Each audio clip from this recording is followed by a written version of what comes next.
Guys, ay bago na naman tayong tatanungin. Ayan.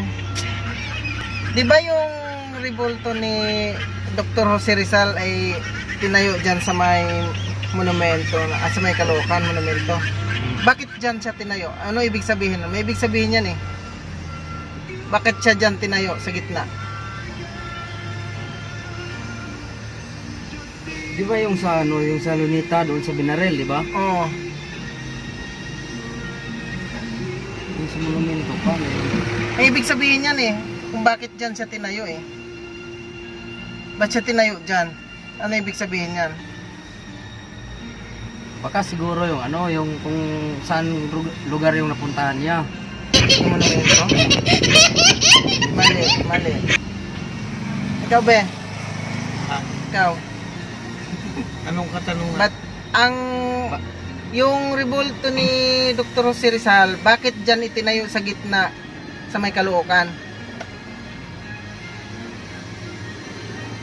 Sa monumento. Ano ibig sabihin niyan?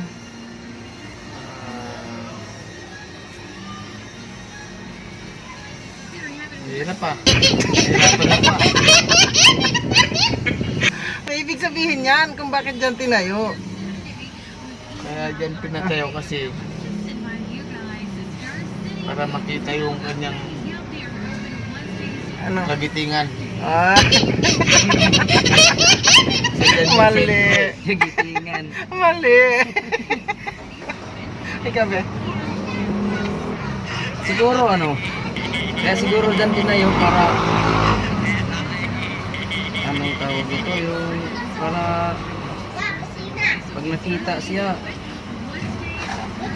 malala kung ano ba, malala siya yung nag-ano ng kasaysayan ng bansa. Mali. Alam ko na. Ano? Ano?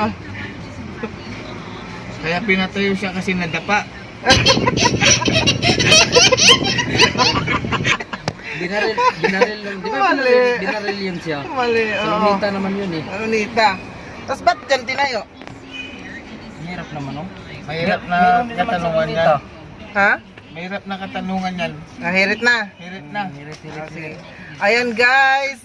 Comment na lang sa baba guys kung ano ano ibig sabihin ba't dyan tinayo ang monumento ni Rizal sa Caloocan. Ayan guys. Bye bye. See you next time.